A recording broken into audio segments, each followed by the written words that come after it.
These six will shine together with pure wisdom lights. At that moment, do not grasp or be attracted to any of them, but stay relaxed and stay free from thought. If you are afraid of the pure wisdom lights and attracted to the impure lights of the six realms, you will take on the body of a creature of the six realms, and you will grow weary, for there is never any escape from the great ocean of the misery of samsara. O child of noble family, if you have not been shown by a guru's instruction, you will be afraid of those images and pure wisdom lights, and attracted to the impure lights of samsara. Do not do so, but feel devotion to the pure wisdom lights, sharp and brilliant. Think with devotion, the light rays of the wisdom and compassion of the blessed ones, the Buddhas of the five families, have come to seize me with compassion.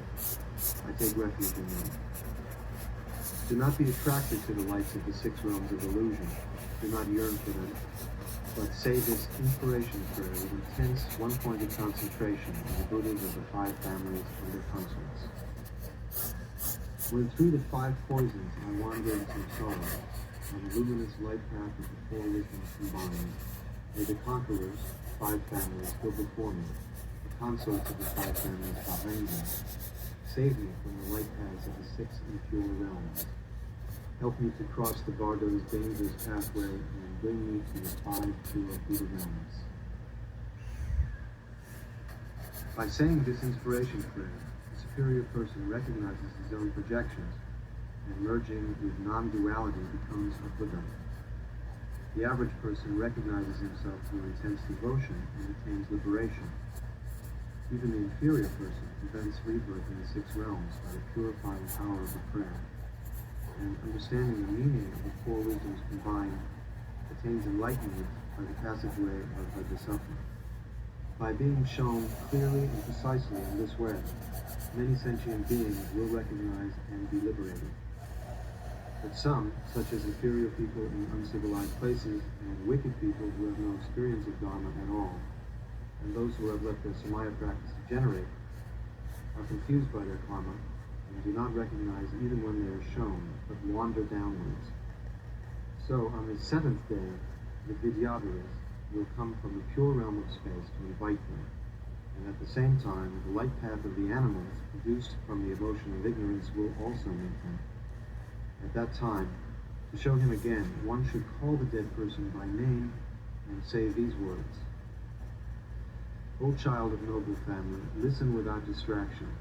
On the seventh day, a pure, many-colored light will shine in your unconscious mind, and the Vidyadharas will come from the pure realm of space to invite you. In the center of the mandala, filled with rainbow light, he who is called the unsurpassable, fully developed Vidyadhara, Lotus Lord of the Dance, will appear, his body bright with the five colors, embracing his consort, the red Dakini, dancing with a crescent knife and a skull full of blood, gesturing and gazing at the sky.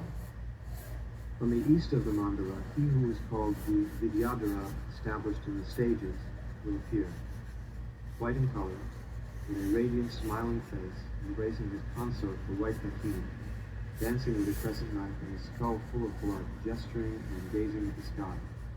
From the south of the mandala, he who is called the Lord of Life, Vidyadhara, will appear, yellow in color, with beautiful form, embracing his consort, the yellow Dakini, dancing with a crescent knife and a skull full of blood, gesturing and gazing at the sky. From the west of the mandala, he who is called the great symbol, Vidyadhara, will appear, red in color, with a radiant, smiling face, embracing his consort, the red Dakini, dancing with a crescent knife and a skull full of blood, gesturing and gazing at the sky.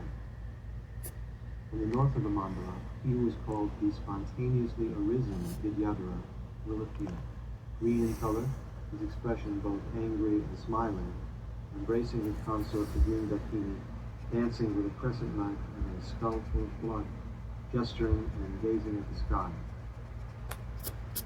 Beyond these Vidyadharas will appear countless crowds of Dakinis, Dakinis of the 8 charnel grounds, Dakinis of the 4 families, Dakinis of the 3 worlds, Dakinis of the 10 directions, Dakinis of the 24 places of pilgrimage, male and female warriors and servants, and all the male and female protectors of Dharma, wearing the 6 bone ornaments with drums, thigh-bone trumpets, skull drums, banners made from the skins of youths, canopies made from human skin, ribbons of human skin, and incense made from human flesh, with countless different kinds of musical instruments, filling all the regions of the universe so that they rock and tremble and shake, making all the instruments vibrate with music so as to split one's head.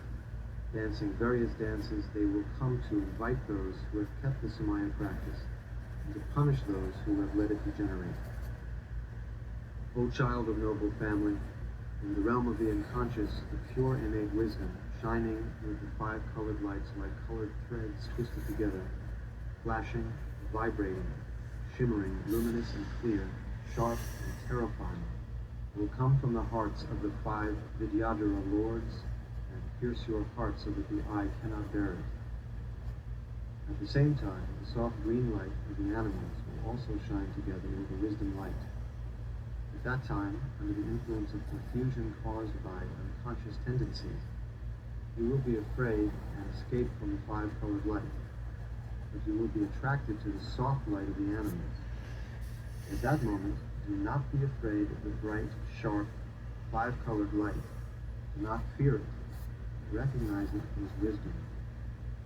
From within the light, all the spontaneous sounds of the Dharma will come like the roar of 1,000 thunderclaps. It rolls and thunders and resounds with war cries and the penetrating sound of wrathful mantras. Do not be afraid of it. Do not escape. Do not fear. Recognize it as the play of your mind, your own projection. Do not be attracted to the soft green light of the animals. Do not yearn for it. If you are attracted to it, you will fall into the animal realm of ignorance and experience the extreme suffering of stupidity, dumbness, and slavery, from which there is no escape. So do not be attracted to it. Feel longing for the clear, bright light of the 5 colors, and concentrate one-pointedly on the blessed Vidyadharas, the divine teachers, thinking, these Vidyadharas, with the warriors and Dakinis, have come to invite me to the pure realm of space. Please all give thought to sentient beings like me who have not gathered merit and have not been caught, although until today the light rays of compassion of so many deities of the 5 families of Buddhas in the past, present, and future reached out. Alas for one like me. Now, all you Vidyadharas, do not let me go any lower than this, but grasp me with your hooks of compassion and pull me up quickly to the pure realm of space. With intense, one-pointed concentration, say this inspiration prayer. May the divine Vidyadharas think of me, and with great love lead me on the path. When through intense tendencies I wander in samsara on the luminous light path of the innate wisdom, may Vidyadharas and warriors go before me, their consorts the Dakinis behind me, help me to cross the Bardo's dangerous pathway and bring me to the pure realm of space. By saying this inspiration prayer with deep devotion, he will dissolve into rainbow light in the heart of the divine Vidyadharas and be born in the pure realm of space. There is no doubt. All the types of spiritual friends, too, recognize as a result of this, they are all liberated. Even those with bad unconscious tendencies are certainly liberated here. The end of the first part of the Great Liberation Through Hearing, showing the luminosity during the Bardo at the moment before death, and showing during the peaceful Bardo the Dharmata. Iti Samaya Ya Ya Ya.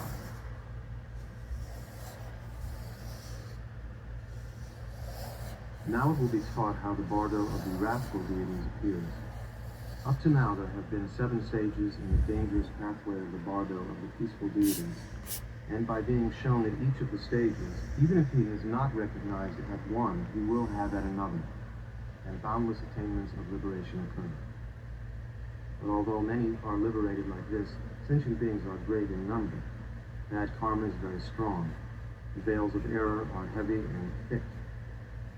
The unconscious tendencies last for a long time, this cycle of confusion and ignorance neither wears out nor increases. So there are many who are not liberated, but wander downwards, although they have been shown accurately in this way. So then, after the meeting by the peaceful deities and the Vidyadharas and Dakinis is over, the 58 blazing, blood-drinking, wrathful deities will appear, transformed from the previous peaceful deities. But now they are not like they were before. This is the bardo of the wrathful deities, so one is overpowered by intense fear and it becomes more difficult to recognize. The mind has no self-control and feels faint and dizzy, but if there is a little recognition, liberation is easy. Because with the arising of overwhelming fear, the mind has no time to be distracted, and so it concentrates one pointedly. If one does not meet with this kind of teaching now, even an ocean of learning will be of no use.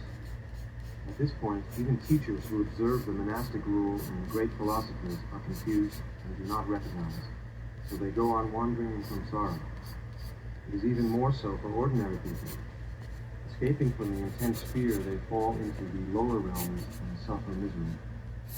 But a tantric yogin, even if he is the lowest of the low, will recognize the blood-drinking deities as yidams as soon as he sees them, like meeting old friends.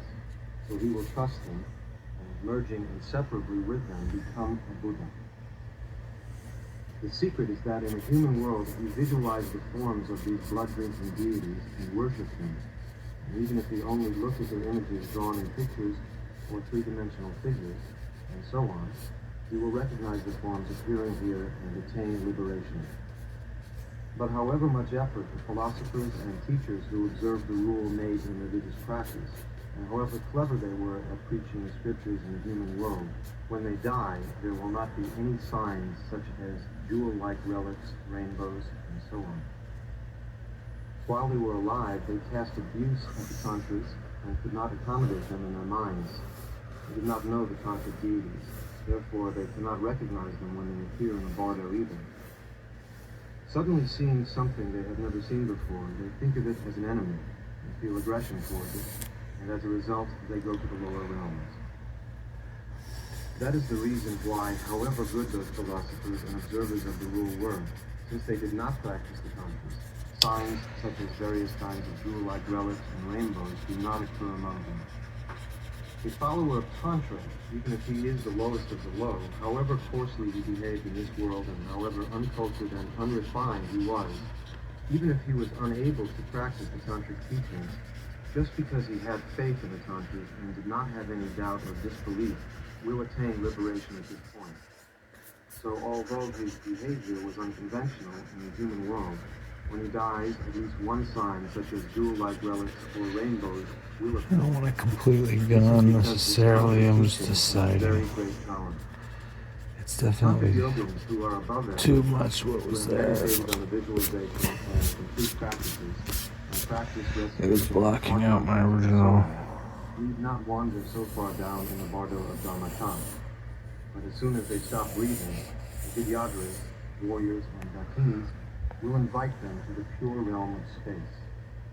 As a sign of this, the sky clears and they dissolve into rainbow light and rain of flowers, fragrance of incense, sounds of musical instruments in the air, light rays, jewel-like relics, and so on appear. These are the signs. Therefore, those philosophers and observers of the rule, followers of Tantra who have let their Samaya practice degenerate, and all ordinary people have no means except this great liberation through hearing. Meditators who have practiced the great symbol and great completion meditations and so on will recognize the luminosity in the bardo of the moment before death and reach the Dharmakaya, so it is absolutely unnecessary to read this great liberation through hearing. If they recognize the luminosity during the bardo of the moment before death, they will reach the Dharmakaya. If they recognize during the bardo of Dharmata, when the peaceful and wrathful deities appear, they will reach the Sambodhakaya. If they recognize during the bardo of becoming, they will reach the Numanakaya and be born in a better situation, where they will meet with this teaching And since the results of actions continue into the next life, that is why this great liberation through hearing is a teaching which enlightens without meditation, a teaching which liberates just by being heard, a teaching which leads great sinners on the secret path, the teaching which severs ignorance in one moment, a profound teaching which gives perfect instantaneous enlightenment, so that sentient beings whom it has reached cannot possibly go to lower existences. Both it and the liberation through wearing should be read aloud, for the two combined are like a golden mandala inlaid with turquoise. Now that the great necessity of the liberation through hearing